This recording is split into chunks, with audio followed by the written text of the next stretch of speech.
Huwag magpa-distract sa ibang bagay. Yan ang binigyang diin ni House Legal Spokesperson and Private Prosecutor Attorney Benjamin Tolosa Jr.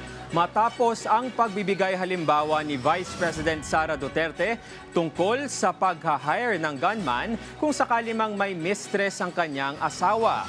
Ikinagulat din ito ni House Impeachment Advisor and Spokesperson Robert Ace Barbers ang nasabing pahayag ng Vice Presidente sa gitna ng kanyang gumugulong na impeachment trial.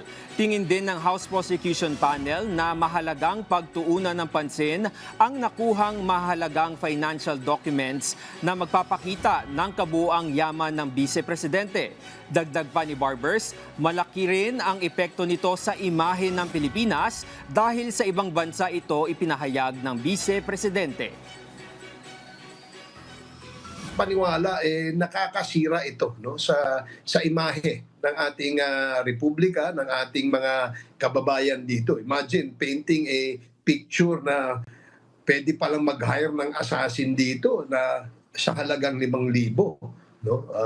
So yan ang sa aking pananaw negative yung dating niyan sa ating bansa. Hindi tayo dapat ma-distract dyan at mag-focus tayo sa usisa, pagdinig, pag-intindi ng mga ebidensya na ilalatag dito sa impeachment proceedings.